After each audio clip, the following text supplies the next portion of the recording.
Alright guys, let me make sure this is recording. Okay.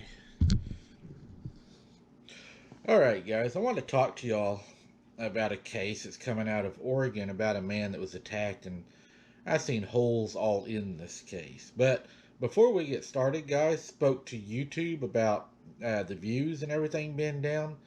It is so important that if you're watching this video that you like it. The liking it tells them that you all like the content that I'm putting out, and it makes them put me higher on the algorithm, and they push my videos and they'll push my channel. If we don't get the likes, puts us below the other channels that are doing the same thing. They're going to be promoted more than what we are. So I'm going to ask you right now, before we get started with this, just hit the like button. It's free. It helps. Just reach down there right now and just click the like. Another thing, the second most important, they said, is to comment. If you say hello, hi, thumbs up, that all helps significantly in getting these videos out there. So if you don't mind, I could use that a whole lot. Another thing is people subscribing. If you're watching and you haven't subscribed, it doesn't cost a thing. I'd ask you to reach down, subscribe to the channel, ring the bell, click all, and you'll get notified of all the new content coming out. I post every new video on the Facebook page, and also post it under the community part underneath my YouTube actual page. That way you all can check in case you're not notified. One last thing that I wanted to bring up was trying to think. Oh, all the people that have joined the membership to the page, thank you very much. It helps so much, and I really, just it touches my heart that y'all are supporting me like that. And the memberships are going up so much. I can't believe how many members we have right now. So, with that said, we're going to jump right into the upload today. An Oregon man's morale hunt turned into a bloody disaster on April 9th when the Gold Hill resident was attacked by what he called the biggest wolf he's ever seen. That was a waxing gibbous day. But DNA testing conducted on Josh Troutman's shirt and his mushroom bucket confirmed that he was actually attacked by a male domesticated dog. The Oregon Department of Fish and Wildlife reports in an April 20th press release. Troutman was mushroom hunting with 3 family members on the outskirts of Gold Hill when he strayed uphill from the group. He encountered a patch of morels and started harvesting them. He looked up to see what he thought was a wolf moving slowly down the hill. Now remember, we have to look at these reports very specifically. Like when I work, there is ways to write these to mislead. Notice they said, and this is a part that I caught, is that he strayed uphill, he encountered a patch of morels and started harvesting when he looked up to see what he thought was a wolf moving slowly down the hill. It stopped about 15 feet from Troutman, who stood frozen in place. The animal looked downhill toward Troutman's son, nephew, and brother-in-law, then sniffed the air and turned its head sideways to fix its eyes on Troutman. It then attacked my arm. I knew I had better protect the arm the best I could, so I fell over on the arm. It was bleeding and got into a fetal position. He said it went for my head and face. It tore into part of my jaw, close to my jugular. It started going for my head. It was trying to kill me. It never barked, never did anything a dog would do or a wolf.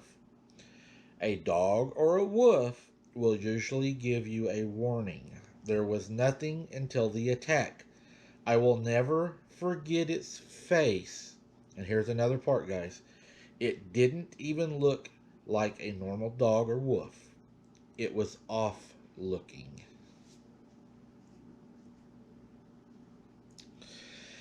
Eventually, Troutman started hitting the animal with his mushroom bucket, which scared it off.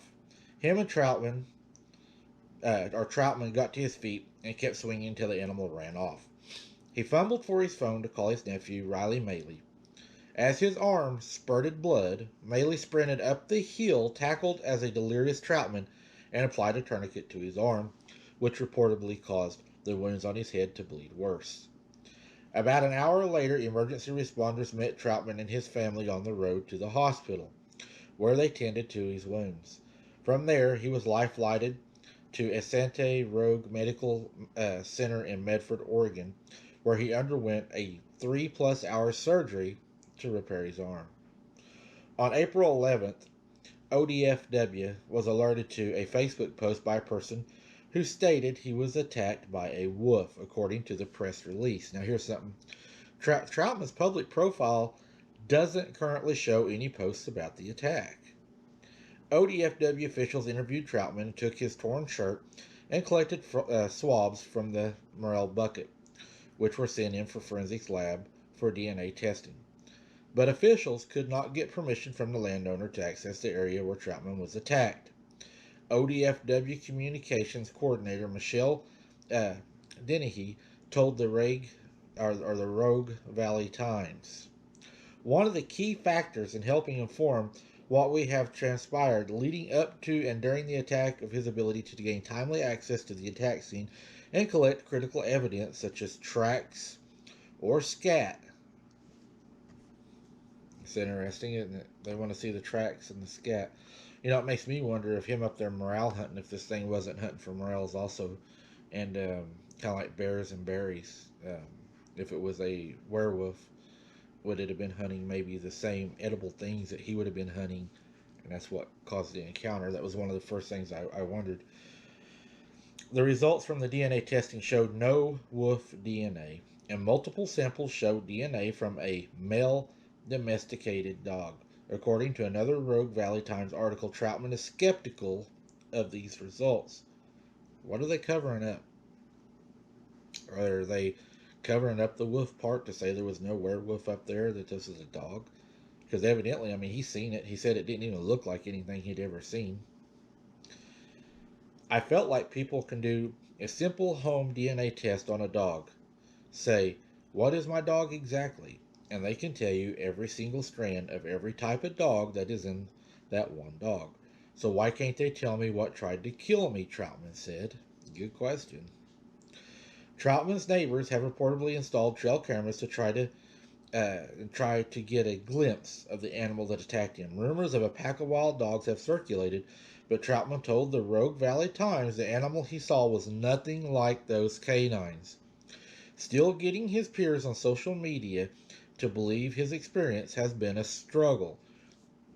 Notice how they start turning people against you and they start ridiculing you. And that's what kills people for coming out telling their stories. That is so frustrating that they do that. But this has been a tactic that they have used from way back, to ridicule you, to threaten you, to say you're inciting, violence or inciting fear, and then they threaten, legal means against you. That's just aggravating. He says, I wasn't trying to expose myself to being berated on social media or trying to bash anyone else. I put it out there as a warning so nobody else gets hurt, Troutman said. They don't know what it is, but whatever it is, it was able to do some serious damage to me in a real fast time. It actually crawled on my back and I couldn't even remove it. It was trying to grab the back of my neck. This thing weighed, I would guess, over 200 pounds, and it looked like no dog or wolf I had ever seen. Its face was so off. Something very strange about this creature. And he keeps saying something like he had never seen, and how the face was off, and how it was up, over 200 pounds. And he even says it was trying to grab the back of my neck. Doesn't say bite. He says it was trying to grab the back of my neck, and I could not get it off of my back. That is really strange. And then they're going out there saying it's dog DNA, and which they're trying to, lead this hand away from this hand and say, well, it wasn't wolf, so it couldn't be a werewolf. But, this guy, he's all but saying what it was. I mean, if you just listen to what he's saying, he's trying to say it without saying it.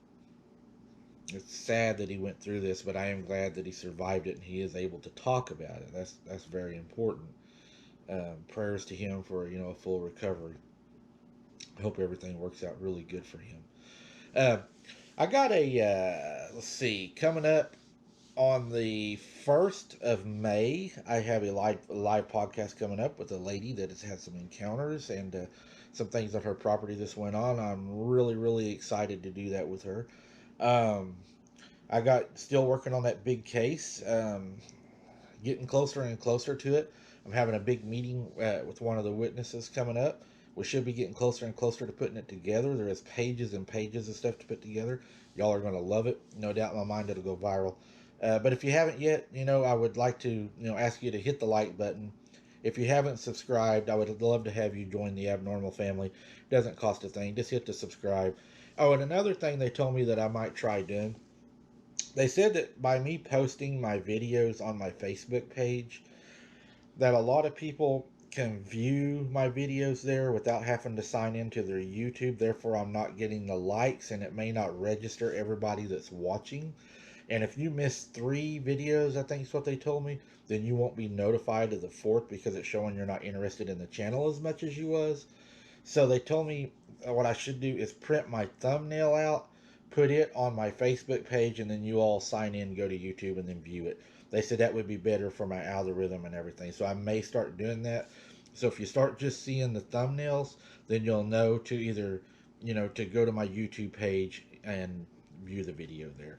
Hey, I appreciate each and every one of you for watching. If it wasn't for you, we wouldn't be where we're at. God bless you guys. Keep your head on a swivel. Until next time, don't be something's dinner. And starting the month out with a good one. And we'll see you on the next one.